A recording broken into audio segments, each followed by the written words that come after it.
히브리서 13장 20절 21절 말씀 함께 봉독합니다.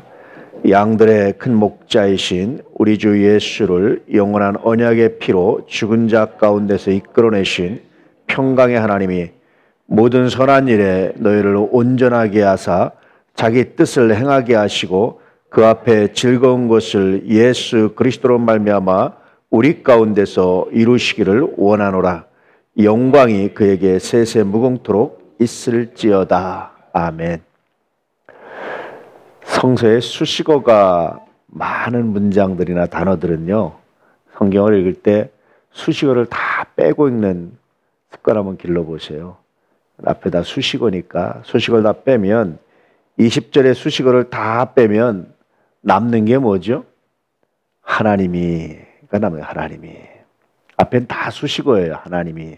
그러니까 이 수식어 때문에 사실은 핵심, 이 말씀이 진짜 의미하는 것이 무엇인지를 놓칠 때가 굉장히 많아요. 여러분 기도하거나 어떤 얘기를 할 때 수식어가 너무 화려하면 사람들이 다 잊어버려요. 무슨 얘기를 할지.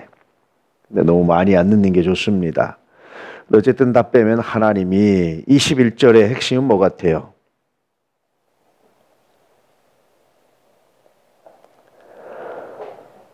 핵심이 뭐죠? 21절에 예수 그리스도. 그래 핵심 단어. 이야, 우리 서간사님이 훌륭하십니다. 예, 21절의 핵심은요, 모든 선한 일에 너희를 온전하게 하사. 이것이 핵심이에요. 그래서 결론이 뭡니까? 영광이 그에게 세세무궁토록 있을지어다. 이렇게 이제 결론을 짓고 있어요. 하나님이 모든 선한 일에 너희를, 여러분을 온전하게 하시기를. 이런 이제 축복이거든요. 어저께 우리가 디모데후서 3장 16절 말씀 가지고 봤죠? 한번 읽어볼까요? 혹시 아시나요? 모든 성경은 시작. 모든 성경은 하나님의 감동으로 교훈과 이는 하나님의 사람으로 온전하게 하사, 온전하게 하여 모든 선한 일을 행할 능력을 갖추게 하려 함이라. 이렇게 이제 말씀해주고 있죠. 그러니까 결국 성경에 기록된 목적 중에 하나입니다. 물론 성경에 기록된 목적 중에 하나는 우리에게 영생이 있음을 알게 하려는 목적을 가지고 있죠. 또 하나의 목적은 뭐냐면 온전하게 하시고 또 우리를 모든 선한 일을 행할 능력을 갖추게 하는데, 성경에 기록된 목적 중에 두 번째 이렇게 기록하고 있어요. 오늘 동일한 말씀인데요, 하나님이 우리를 선한 일을 행할 수 있도록 온전하게 하신다라는 겁니다. 이것이 굉장히 중요한 목적입니다. 그러니까 결국 성경을 읽고 성경을 묵상하면 어떻게 합니까? 모든 선한 일을 행할 수 있는 능력, 그래서 우리를 온전하게 하는데 목적이 있다라는 거예요. 또 다른 말로 하면 선한 일을 하지 않으면, 선한 일을 행할 능력을 갖추지 않으면 우리는 온전할 수 없습니다. 그 두 개가 하나라고 말하는 거예요. 선한 일이 뭘까요? 가장 궁극적인 선한 일은 오늘 말씀해 보면 하나님께 영광 돌리는 일이에요. 어떻게 하면 하나님께 영광이 될 수 있을까요? 자녀가 부모의 영광을 드러낸다, 부모를 영화롭게 한다라고 말할 때 자녀가 어떻게 살아가는 거죠? 성공적으로 아름답게 살아가는 거예요. 저는 늘 사람을 아낀다라는 것이 무엇일지를 종종 묵상을 해요. 사람을 아낀다라는 것이 무엇일까? 사랑한다라는 것이 무엇일까? 종종 묵상을 해요. 사랑한다라는 것은 많은 것을 감수해야 됩니다. 예컨대 후배 중에 내가 참 사랑하고 아끼는 후배가 있는데, 그 후배가 다른 사람들 보기에도 호흡이 잘 맞고, 내가 어떤 일을 할 때 잘 따라주면 사람들이 괜찮지만, 뭐 사사건건 브레이크를 건다든지 뭐 말을 안 들으면 어떡하죠? 사람들이, 나머지 사람들은 더 안 듣죠. 더 문제가 되죠. 그럴 때마다 나는 사랑이 무엇인지를 생각을 해요. 사랑은 뭘까? 내가 여기서 화를 내고 사랑을 중단하는 걸까? 아끼는 걸 중단하는 걸까? 계속하는 걸까?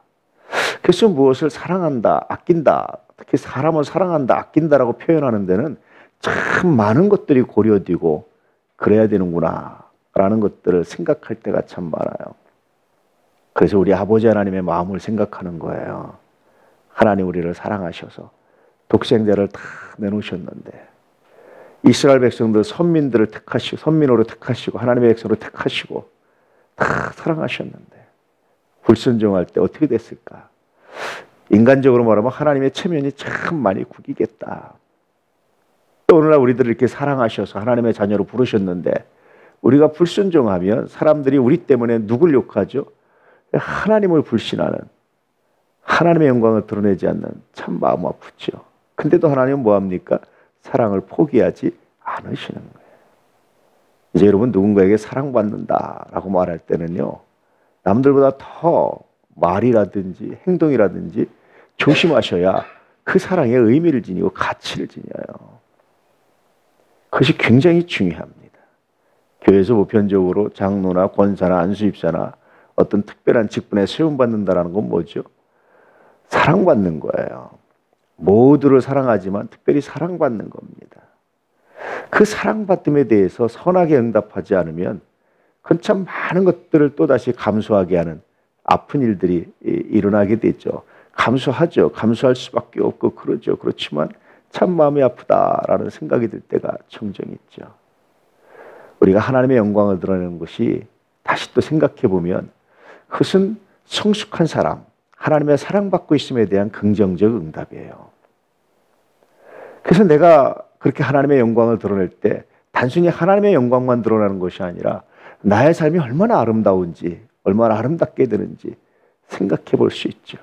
그 아름다운 삶의 가장 귀한 모델, 전형이 뭐냐면 선한 일을 행하는 겁니다. 선한 일을 행할 때 아름답잖아요. 선한 일을 행할 때 하나님의 영광이 드러나잖아요. 선한 일을 행할 때 얼마나 귀합니까? 선한 일을 행하는 방법 중에 하나는 순종이 있죠. 순종이 제사보다 낫다라고 말씀하시죠. 그저 말씀에 내가 순종하겠습니다. 두 번째 선한 일을 행하는 것은 뭐죠? 그렇게 하려면 방법은 나를 절제하지 않고는 선한 일이 안 되는 거예요. 내가 쓰고 싶은 거 다 쓰고 내가 하고 싶은 거 다 하고 내가 하고 싶은 말 다 하고 내 생각대로 다 하고는 선한 일을 할 수가 없어요. 나를 절제하고 쓰고 싶은 것도 절제하고 그러고 하는 거예요. 우리가 많은 연약한 사람들을 품어내고 연약한 교회들을 품어내려면 우리는 많은 걸 절제해야 돼요. 목포에 가면 어떤 교회가 하나 있어요. 이 교회는 그냥 세계 선교가 목적이에요.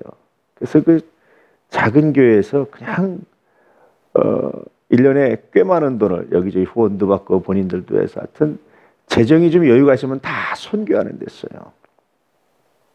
그 교회 가보고 깜짝 놀랐어요. 정작 교회는요, 정말 허접해요. 거기도 선교하려니까 모든 공사를 다 목사님이 합니다. 목회자들이 합니다. 아니면 장로님들이, 아니면 성도님들이 직접 합니다. 그러니까 다 완벽하지 않죠. 다 아마추어 티가 나죠. 근데 그걸 보고 제가 참 많은 감동을 받았어요.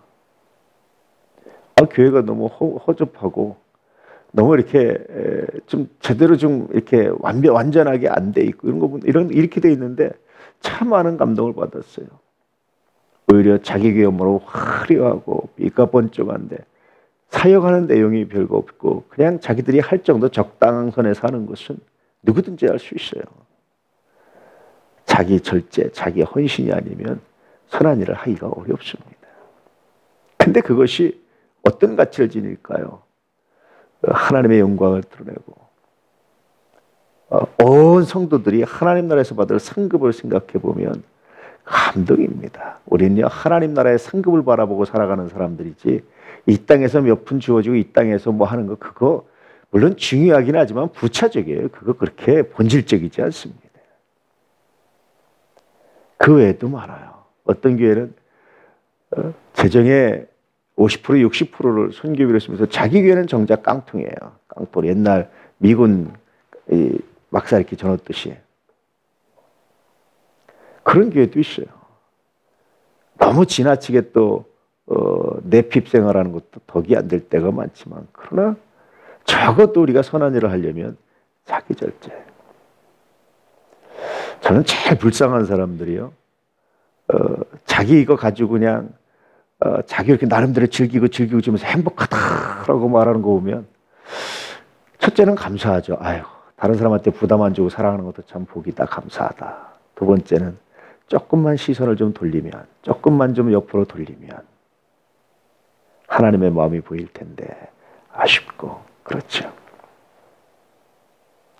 선한 일을 행한다는 게 그런 겁니다. 그럴 때 하나님의 영광이 되고 그럴 때 하나님의 영광뿐이 아니라 그 영광의 자리에 우리가 참여하게 되고 이걸 하나님이 하시기 위해서 예수 그리스도로 말미암아서 이 소망을, 이 거룩함을 하나님께서 이루시길 원하신다라고 말씀하고 있죠. 다시 말하면 그렇게 온전하게 하셔서 하나님의 뜻을 행하게 하시고 그 앞에 즐거운 것을 예수 그리스도 말미암아 이루시기를 여러분 즐거운 소망을 예수 그리스도 말미암아 이루시기를 원합니다. 그러므로 결론적으로 하나님의 영광이 되기 원합니다. 오늘 말씀 이렇게 전해주고 있어요. 오늘도 이 말씀에 가슴을 담고 이 말씀을 묵상하면서 모든 선한 일에 능한 하나님의 사람들 되시기를 축복합니다. 하나님의 영광을 드러내는 거룩한 사람들 되시기를 축복합니다. 하나님의 뜻에 순종하시고 여러분의 그 일이 하나님의 뜻에 순종하셔서 정말 즐겁습니다. 행복합니다. 시편 1편에 복 있는 사람처럼 그렇게 고백하며 나가시길 축복합니다. 소소한 자기 삶에 그저 만족하고 이웃을 향해서 눈을 감는 사람, 낯설 것도 모자라다고 말하는 사람이 아니라 부족하지만 하나님, 내가 이렇게 주 앞에 드립니다. 고백하며 드리는 사람 될 수 있기를 축복합니다.